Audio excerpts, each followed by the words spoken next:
At 89.5 FM, this is listener-supported radio, WVPR in Windsor, Vermont. And now, the Hall of Fantasy.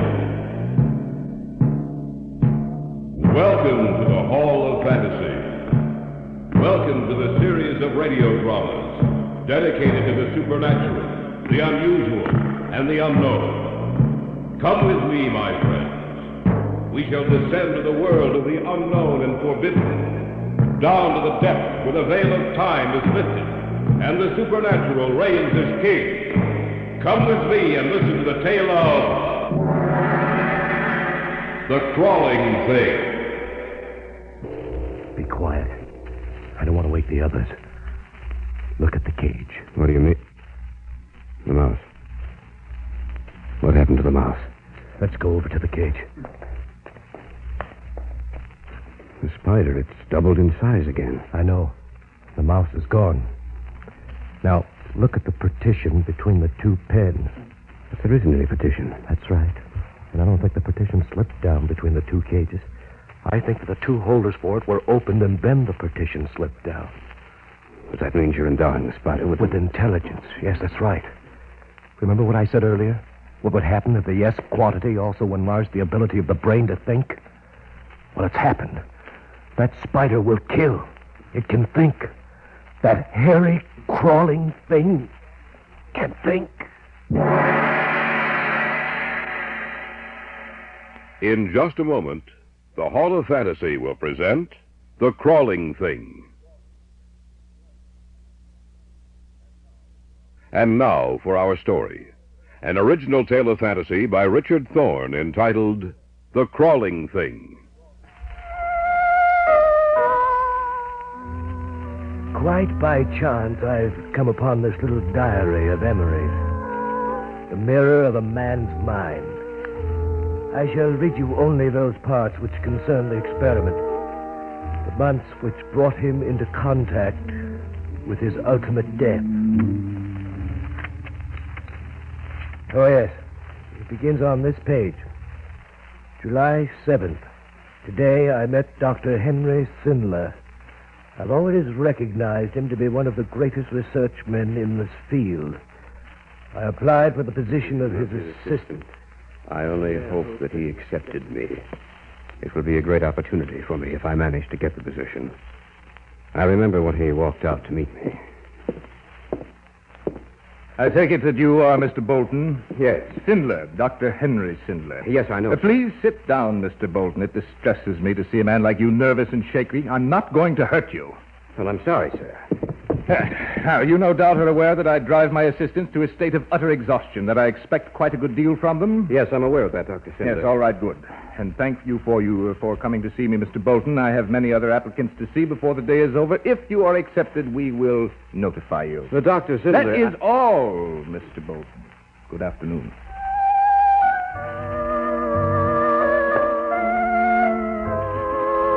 July 11th. I was accepted. He called me this morning and said that he had chosen me to fill the position. Yesterday, I felt sure that I'd been rejected and almost accepted the position with Gates, but something held me back. I am to see him tonight for dinner. This is Donna Atwell, Mr. Bolton, another member of the research team. How do you do? It's a pleasure to meet you, Miss Atwell. Will you join us in a martini? Yes, certainly.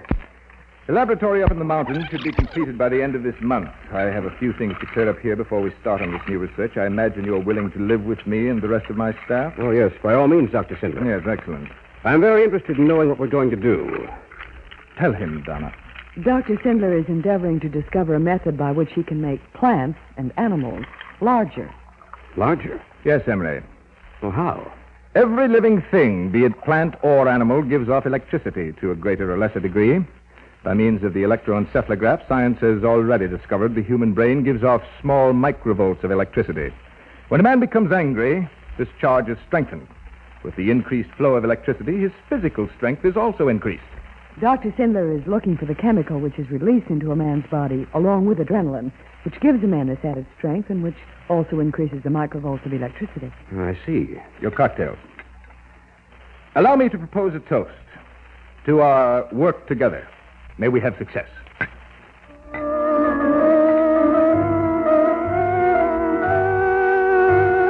July 23rd. The laboratory is finally completed. Sindler and I are going up by car tomorrow. I am impatient to begin. July 24th.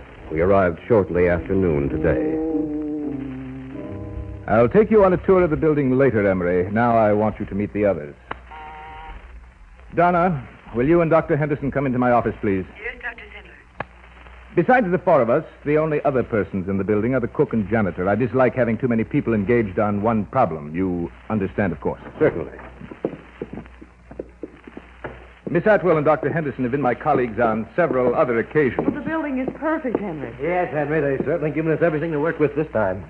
Emery Bolton, this is Dr. Paul Henderson. You already know Miss Atwell. How do you do? Glad to have you with us, Bolton. Emery, you are to work on the effects of the unknown chemical which is released into the body at moments of anger or peril along with adrenaline. I shall try to isolate the chemical. You are to discover what effect it has upon the nerves and brain.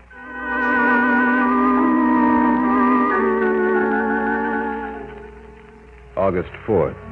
Sindler has isolated the chemical. He calls it the strength quantity or S quantity. He fed some to a lab mouse. How much time has passed since the injection? 3 hours, Dr. Sindler. Let's look at the pen. I hope we have more success this time. I think we will. Maybe I'm wrong, but the mouse does seem to be larger. It is larger, Donna. Then we found the formula. We can't be too sure if it's safe. The other subjects died. Dr. Sindler, Yes? how large will the animal grow? We have no idea of knowing that, my dear. Do you think there's any possibility of it growing too large? What do you mean? We're changing the size of that animal beyond all proportion to what nature has evolved. Do you think there's any possibility of the subject growing too large for us to handle? That mouse there might grow into some hideous monster that could destroy us all.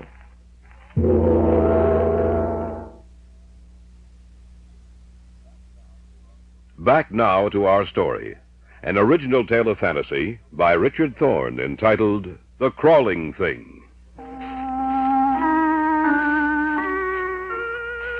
I'm here in this seemingly deserted laboratory.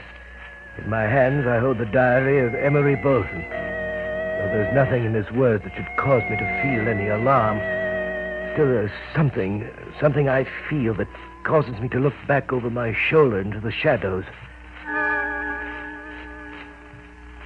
I continue with the diary. August 5th. The animal is 3 times its normal size. It killed 2 other mice.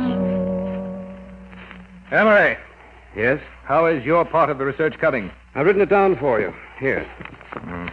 Let me see. The effect of the S quantity increases the microvolts of electricity, and we go on. Dr. Sindler, Yes, what is it, Donna? Paul wants you in the isolation room immediately. Why? What's wrong? I don't know. He just told me to get you. Oh, come with us, Emery. Wonder what's happened. We'll know in a minute. What is it, Paul? Henry, the mouse died a few minutes ago. What? Yes. As you know, the S quantity has an immense effect on metabolism. I imagine the animal wasn't able to stand the strain. What are we going to do? We'll try it again. Failure may mean nothing. Perhaps the animal was sick. We're not sure that the strength quantity will kill. August 9th.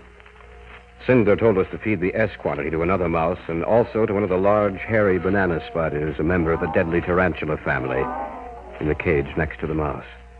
I was with Henderson when the feeding began. Open the cage door. Right.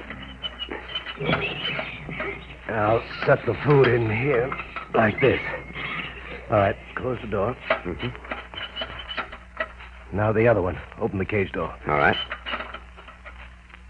There, that'll do it. Paul, do you think the spider will react to it? I don't know. I imagine so. Spider, What's the matter? Ever since I was a small child, I've hated them. I get nervous whenever I see one. This type, especially.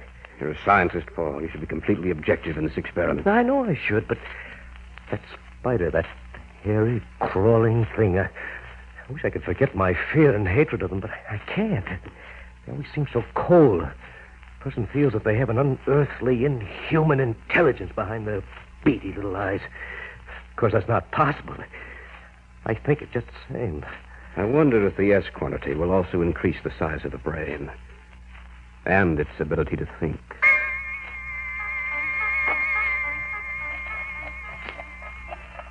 Still, August 9th, 4 hours later. The mouse has increased slightly in size, but the growth of the spider has been amazing. Its size has been more than trebled. It's almost as large as a child's fist. August 10th, 3 in the morning. Henderson woke me, and we went into the isolation room where the mouse and spider were kept in a double cage. Be quiet. I don't want to wake the others. Look at the cages. What do you... The mouse. What happened to the mouse? Let's go over to the cage. The spider. It's doubled in size again. I know. And the mouse is gone. Now, look at the partition between the two pens. There isn't any partition. That's right. It slipped or was moved down to the bottom of the cage. Then that means that the mouse and the spider had nothing to separate them. But what happened to the mouse? Don't you know, Emery? Unless what? Unless the spider... And that's just what happened. And another thing, Emery. I don't think the partition slipped down between the two cages. I think that the two holders for it were opened and then the partition slipped down. That means you're endowing the spider with intelligence. Yes, that's right. Remember what I said earlier? What would happen if the S quantity also enlarged the ability of the brain to think? Well, it has happened. That spider will kill. It can think. That hairy, crawling thing can think.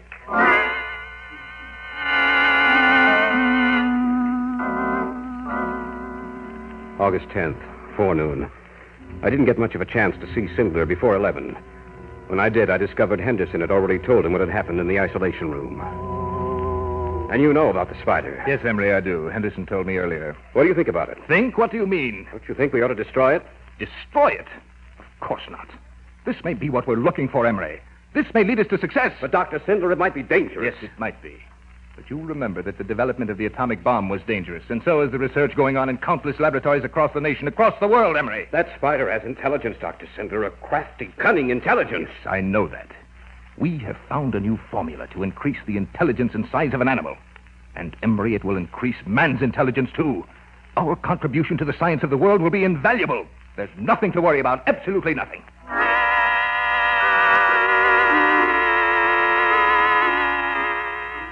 August 15th. The spider has grown so large that it cannot be kept in the cage anymore. The isolation room is its pen now. It has the run of the entire room. It's as large as a large dog. I must admit that every time I enter the isolation room, I'm nervous lest that thing should attack me. But it generally stays over in one corner of the room. Apparently, it has no desire to harm us. August 25th. Donna and I had taken a stroll outside the laboratory. Emery. Yes? Emery, I've been with Dr. Sindler for several years. In all that time, he's never made a mistake. That is, up to now. What do you mean, Donna? I think he's created something that will only bring evil. That will only... Oh, I wish I had the words to express myself. I know exactly how you feel, Donna. I've talked to him about this before. I'm going to talk to him again when we get back. I wish you would, Emery. I wish you would. What are you doing in here, Emery? I want to talk to you, Dr. Sindler. Can't it wait till later? No. That noise, what? It's the sound of the spider as it moves closer to us. What did you want to say, Emery? I'll be quite frank about it, sir. I think we should destroy it. Why, that's nonsense, Emery. No, it's not. It's true we may learn something. It's true that we may even succeed in our research, but let's start over again. Let's experiment with something else, something that doesn't look like a monstrous throwback to a prehistoric age. It crawls and slides across the floor with its large, beady eyes always open, staring at you. Let's destroy it. What's the matter with... coming toward us. Come with me, Emery. Quickly. That creature. It was crawling towards us. I wonder if it can understand us. I wonder if it knows what we're saying. Either that or it sensed that I was urging its destruction. Maybe I'm wrong, Emery. I feel there's something malevolent about that spider. I get the feeling that it's waiting for the right moment. Waiting for the time when it will kill us.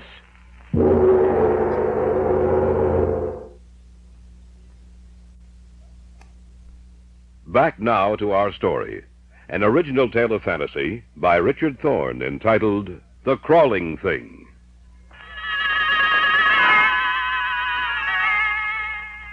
I'm beginning to feel some of the terror that Emery Bolton must have felt. I'm beginning to feel the presence of the crawling thing about which he writes through the words upon these pages. The diary continues. September 8th. The cook and janitor left today. If we remain here, we'll be forced to do all the work they did. Henderson has been acting queerly.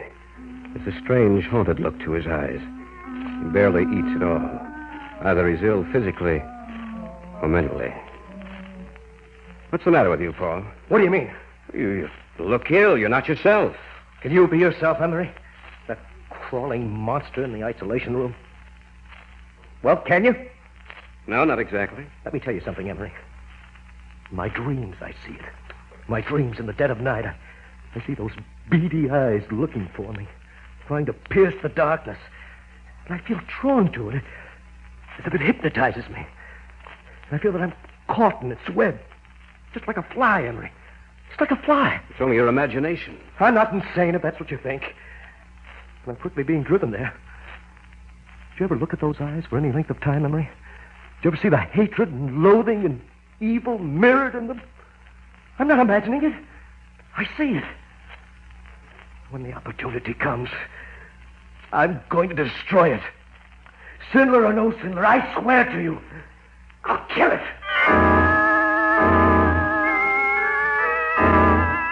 October 10th.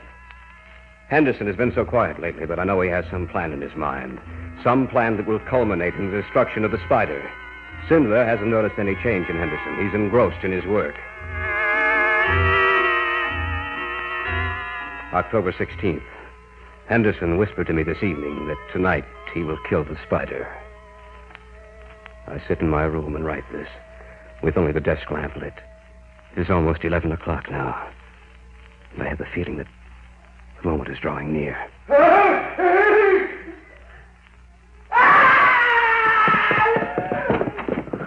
What happened? I don't know. I think we may find the answer in the isolation room. Come with me. You don't mean that Henderson went in there alone? I'm afraid he did. But that's against all my orders. Why would he want to go in there? Let's kill it. What do you mean? He hated and feared the spider. We'll see what happened right now. Here's the key. We don't need it. The door's open. Turn on the light. Good heavens. Back! Back to the other side of the room. It seems to understand you, Dr. Sid. Probably from the tone of my voice. Now, to examine Henderson. He's dead. Dead? Yes. After all, in the spider's original size, the poison could kill a man. Here, give me a hand. Help me get him out of here. All right. Look out! The spider's coming toward you. Help me with Henderson. Hurry! All right. Let's get out of here. Hurry, hurry! Lock the door, Donna. Yes, of course. I don't want that thing to get out of that room. Don't you think we should destroy it? No! Henderson was a fool. He went in there to kill the spider. I think the spider sensed it. That's why Henderson's dead. We are still going on with the experiment.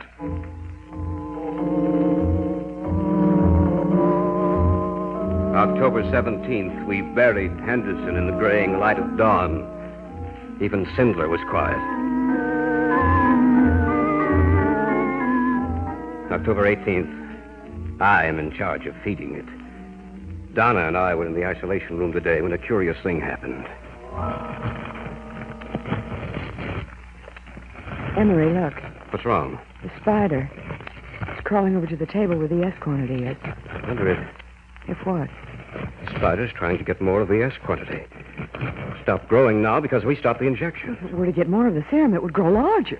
Going to get that bottle and take it out of here. Be careful, Emery. Don't worry, I will.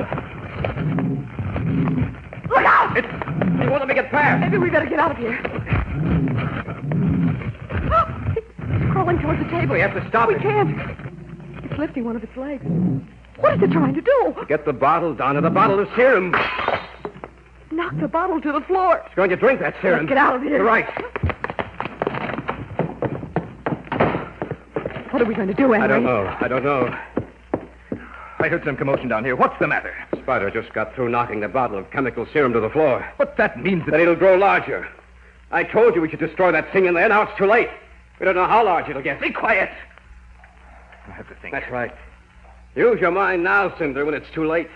We had a chance to destroy it earlier, but no, you wouldn't have any of that. A man of science, that's what you are. But you're a fool, too, Cinder. A stupid, misguided fool. That thing in there could kill us all.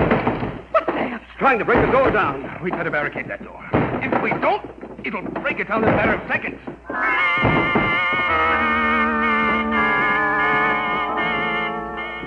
October 24th. 6 terrifying days have passed. That creature in the isolation room is out of all proportion. Though we've barricaded it, the door is weakening. It won't hold up much longer. I called Frank today. We can't leave that thing alone. If it were to get loose, we must destroy it. Cinder has a plan. We've placed explosives just outside the door. It'll give way any minute now. Only a matter of minutes now. When it breaks down the door and comes through that doorway, the explosive will automatically go off. I hope we're successful. Why don't we just leave? We can't do that. We have to see it destroyed. That's the only way we can be sure. What if the explosive does not kill it, I don't know what will. The door is starting to give. It's starting to come through.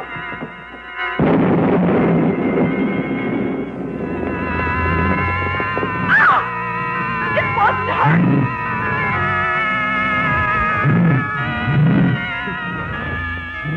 Look at his eyes. Almost as if I were hypnotized. I can't move. Look out! Look out!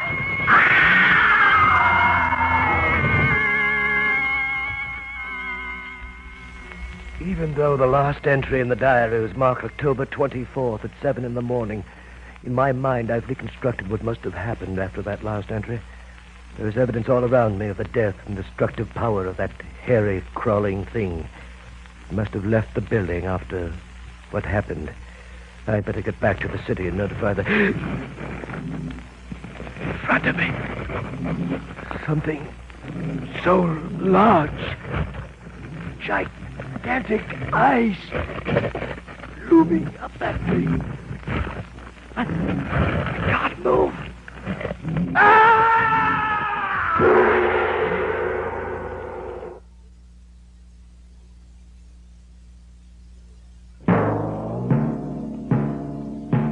So runs tonight's tale of the unusual, the terrifying, the unknown. Join us again when next we journey down the corridors of the Hall of Fantasy to hear another strange tale of the supernatural. All characters and events portrayed in these programs are fictional, and any similarity to actual events or persons, living or dead, is purely coincidental.